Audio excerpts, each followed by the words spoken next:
As I leaned on the balcony, trying to calm down, I suddenly heard footsteps behind me. Turning, I saw my mother-in-law's face twisted in anger. Before I could react, she lunged forward and pushed me down from the second-floor balcony. I lost my balance and started falling. As I fell, only one thought echoed in my mind. What will happen to the baby in my belly? They say love conquers all. But what happens when love faces a fierce rival, like a mother's stern disapproval or the shadow of a painful past? This is my story, a journey of a single mother who dared to love again, only to realize that the path to happiness is filled with trials. It's a story of emotions running high, battling judgment, and building a new beginning, all while creating a family rooted in hope and strength. My name is Natalie, a 39-year-old single mother and marketing consultant, living in the heart of vibrant Seattle. My life revolves around my 11-year-old son, Liam, who fills every corner of our cozy apartment with laughter and love. Though it's just the two of us, our bond is unbreakable, and his joy is the heartbeat of my world. Everything changed a few years ago when tragedy struck. My husband, Adam, was taken from us in a car accident, leaving a void that can never truly be filled. I still remember that night vividly. I was working late on a major client presentation when Adam tried calling me multiple times, but I was too engrossed to pick up. When I finally left the office, I was greeted at home by a police officer at my doorstep. "Ma'am, your husband has been in an accident," he said gently, yet his words shattered my world. That moment and the sense of helplessness still haunt me, but life has forced me to move forward, carrying his memory with me every day, hand in hand with Liam. One day, while at the park, fate decided to change the course of my life again. Liam was on the swings, laughing as he soared higher. I was responding to work emails when I looked up and saw him losing his grip. "Liam," I shouted, rushing forward, but before I could reach him, a man appeared out of nowhere and caught him just in time. "Are you okay, buddy?" the man asked, helping Liam down. Relief washed over me as I approached him. "Thank you so much," I gasped, catching my breath. "Don't mention it," he replied with a warm smile. He looked to be in his mid-30s, with a kind face and a calm, reassuring presence. "I'm Jack," he introduced himself. I was out for a jog and saw him having fun, so I kept an eye on him just in case. I introduced myself, grateful for his help, and we struck up a conversation. Jack shared that he was a software engineer working nearby. Something about his easygoing nature put me at ease, and I felt comfortable sharing my story with him, explaining how I was navigating life as a single mom. Jack's kindness felt genuine, and we continued talking as we watched Liam play. After that day, Jack became part of our lives. What started as occasional conversations at the park soon turned into dinners together, and before long, our outings became a regular part of our routine. Liam quickly grew attached to Jack, looking up to him like a father figure, and I couldn't deny that my own feelings for Jack were deepening with each passing day. His presence slowly mended my broken heart, and I began to feel something I hadn't felt in years: happiness. One afternoon, Jack took us to the zoo. Watching Liam's excitement as he marveled at the animals made my heart swell with joy. As I stood there, lost in the moment, Jack gently took my hand. "Natalie," he began, looking at me with warmth, "you and Liam have brought so much joy into my life. I want to be with both of you, always." Tears welled in my eyes. "You make me happier than I ever thought I could be again," I whispered. In that moment, standing hand in hand, I felt like I had found the missing piece of my life. As our relationship grew more serious, Jack suggested that I meet his mother, Alice. He often spoke of her with admiration, describing her as a retired scientist who dedicated her life to her career.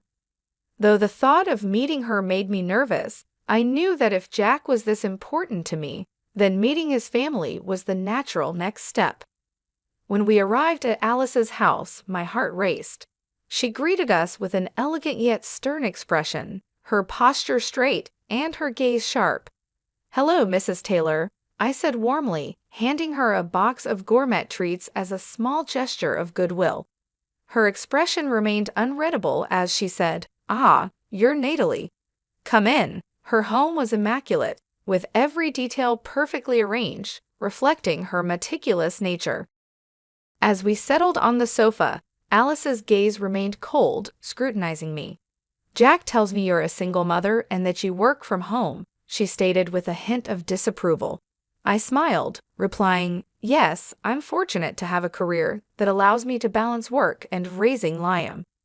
She pressed her lips into a thin line, muttering, "Working from home, how stable could that be?" Jack defended me, but Alice's expression stayed icy, dismissing my efforts to connect. Even when Liam sweetly tried to engage her, she replied coldly, "I am not your grandmother." The rest of the visit was tense, and I left feeling hurt and unsure about my future with Jack. Despite Alice's disapproval, Jack and I grew closer. A few weeks later, during a quiet dinner at our favorite Italian restaurant, Jack reached across the table and took my hands. "Natalie," he began with a soft, sincere gaze, "being with you and Liam makes me feel whole. I want us to build a life together. Will you marry me?" He opened a small velvet box, revealing a delicate ring. Overcome with emotion, I nodded, tears of joy filling my eyes. "Yes, Jack, I'd love to marry you," I whispered, barely able to contain my happiness. We were thrilled to start planning our future together, but as we made wedding arrangements, Alice's interference only intensified. She critiqued everything, from the guest list to the wedding venue, even insisting on choosing my wedding dress. One afternoon, while I was trying on a gown I loved, Alice arrived unexpectedly at the boutique, her presence as sharp as ever. "That dress doesn't suit you at all," she said flatly, her tone filled with disdain. "Pick something more refined." Before I could respond, Jack stepped in, his voice calm but firm. "Mom, please, let Natalie choose the dress she wants." But Alice was relentless. "A wedding reflects the family's reputation, Jack. My input should be considered." Overwhelmed by her demands, I ended up choosing a dress that met her approval, even though it wasn't my first choice. As we left the boutique, Jack squeezed my hand apologetically. "I'm so sorry, Natalie," he whispered. "No matter what, you'll be the most beautiful bride." It wasn't just the dress. Alice interfered in every aspect of the wedding, trying to control every detail. What was supposed to be an intimate celebration of our love felt like a constant battle against her relentless demands. Jack did his best to shield me from the stress, but the weight of it all was beginning to take a toll on both of us. Amidst the chaos of wedding planning, Jack and I also began searching for a home. We wanted a place where we could raise Liam and, hopefully, future children. After weeks of searching, we finally found the perfect house, a cozy home with sunlit windows, a spacious living room, and a yard where Liam could play. As we stood in front of the house, my heart filled with joy. "Jack, this is it. This is the home where we can build our future," I said, hugging him tightly. He smiled, sharing in my excitement. But predictably, when we showed the house to Alice, her reaction was dismissive. "This house is too small," she said, frowning. "There's hardly enough space for guests, and it's hardly big enough if you plan on having more children." Trying to keep my composure, I explained, "Alice, this house is perfect for us. It gives us everything we need to focus on what truly matters, our family's comfort." But Alice scoffed, her gaze cold. "Of course you'd choose a place like this. Unworthy of Jack," she snapped. "You should be looking for something that reflects his status." Her words stung, bruising my spirit, but Jack did his best to calm her. Still, the familiar frustration rose within me, realizing that no matter what we chose, it would never satisfy her. Jack's unwavering support gave me strength, yet Alice's disapproval cast a shadow over the future I envisioned with him. Determined to press on, Jack and I managed to navigate through her objections and moved forward with our plans.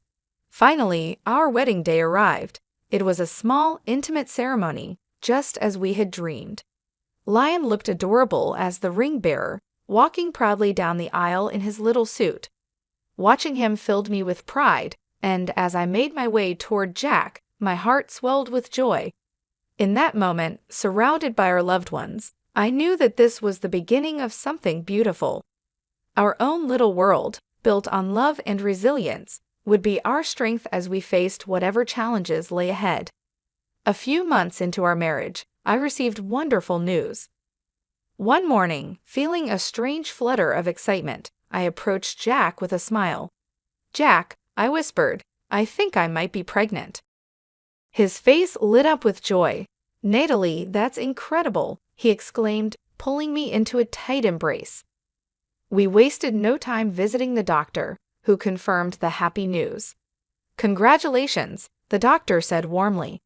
"You're 6 weeks along, and everything looks healthy." Sharing the news with Liam was magical. "Liam, guess what?" I said, grinning. "You're going to be a big brother. There's a baby on the way." Liam's face lit up, his excitement contagious. "Yay, I can't wait to meet the baby," he shouted, bouncing with joy. Filled with happiness, Jack decided to call Alice to share the news, hoping that the arrival of a grandchild might bring her around. "Mom," he said, his voice filled with excitement, "Natalie is pregnant. You're going to be a grandmother." However, Alice's reaction was far from what we hoped. "Are you sure she's pregnant?" she asked coldly. Jack's smile faltered. "Mom, of course she's pregnant. The doctor confirmed it," he replied, exasperated. Her tone turned sharp. "She must be trying to trap you. I bet she's faking the pregnancy to get your money." Anger flashed across Jack's face. "That's not true, Mom. Natalie loves me, and we're starting a family together," he insisted, but Alice's disdain only deepened. "You're being deceived, Jack. That woman is cunning. I can't believe you're falling for this." Frustrated, Jack hung up the phone, his face filled with regret. "Natalie, I'm so sorry," he said, taking my hands. "She doesn't believe you're pregnant, but I know the truth. Don't worry, we'll get through this together."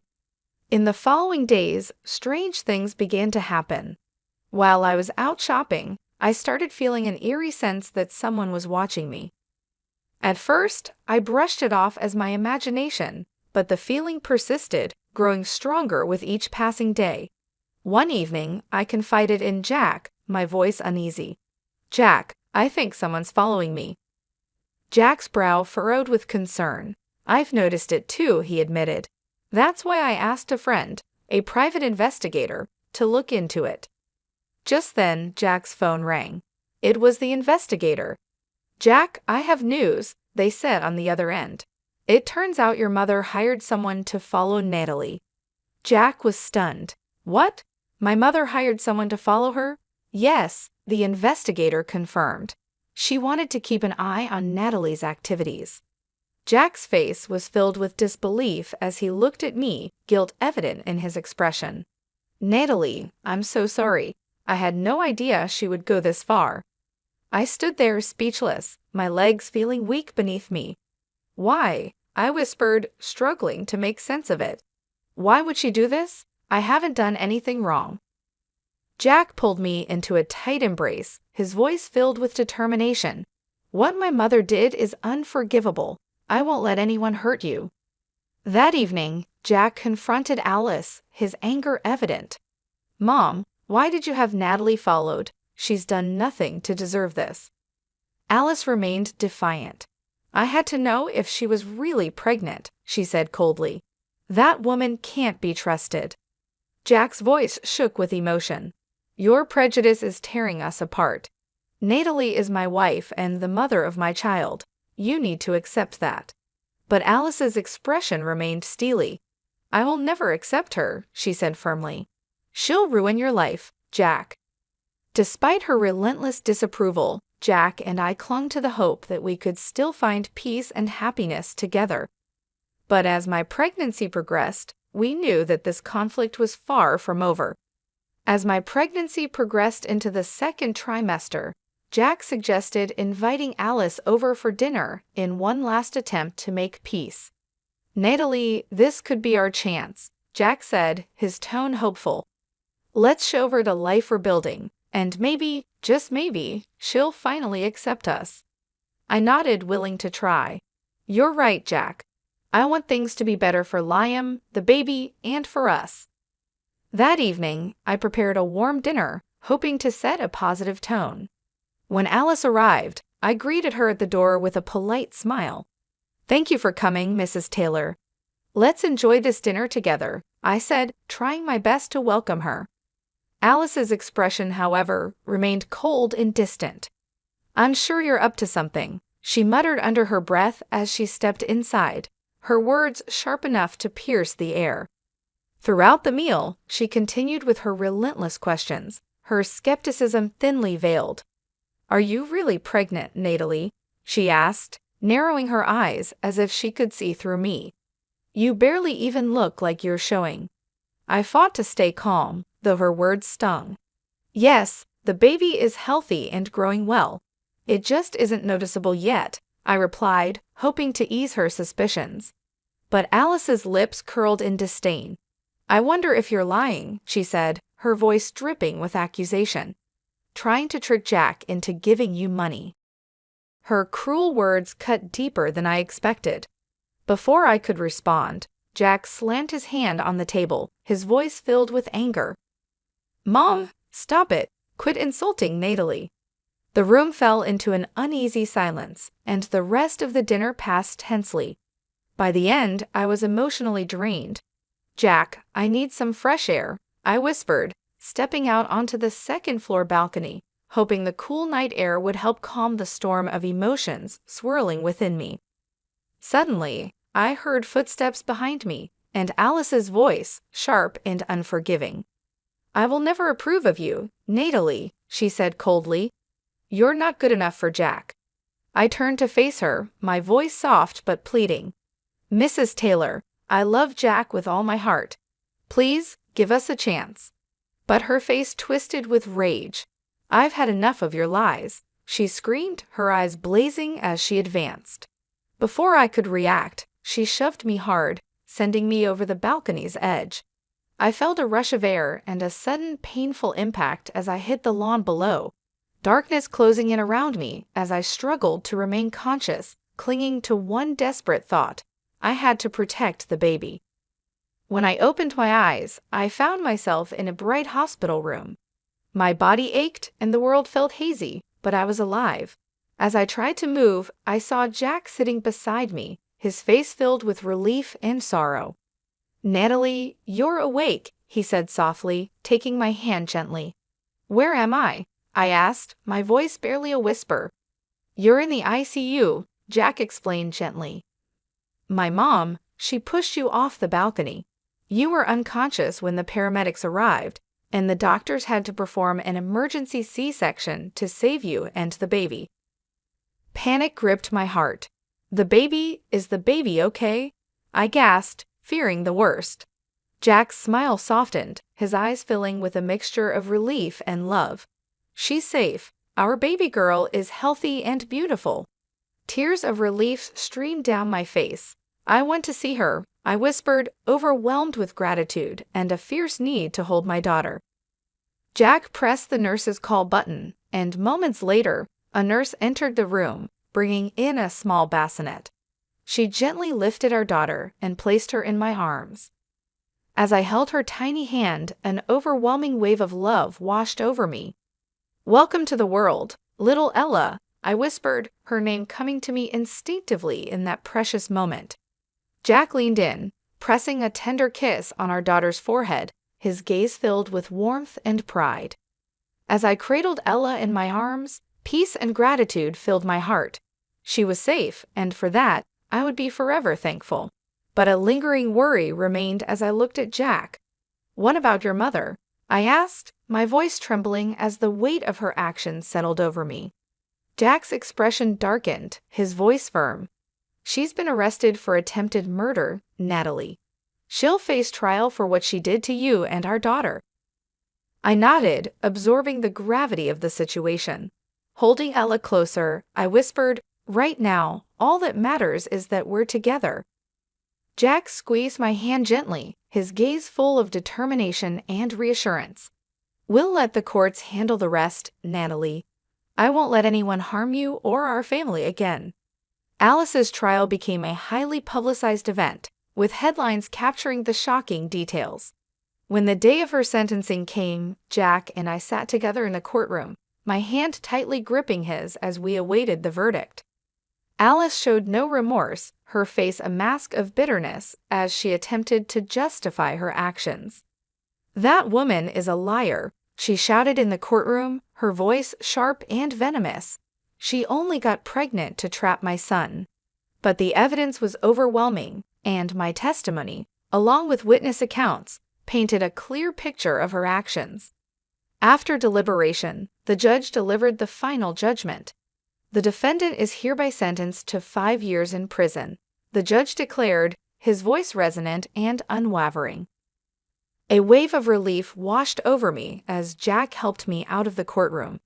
Reporters swarmed around us, microphones and cameras capturing every moment, but I stood tall, meeting their gaze with quiet strength. "Mrs. Turner, how you feel about the verdict?" one reporter asked, leaning forward eagerly. I held my head high, speaking clearly. "I did what any mother would do. I protected my child," I said firmly. "That's what any parent's responsibility is." Beside me, Jack held Ella in his arms, his voice filled with warmth as he added, "We'll move forward as a family, focused on love and resilience." In the months following the trial, life settled into a comforting rhythm. Jack found a renewed sense of purpose in his work, now free from the weight of family conflict. I juggled my business and caring for our family, rediscovering a joy and peace that I had almost forgotten was possible. One evening, Liam burst into the living room, his face alight with excitement. "Mom, Ella just took her first steps," he exclaimed, his eyes wide with pride. I hurried to the living room, my heart swelling as I watched our little girl, now a year old, take wobbly steps toward me on her tiny feet.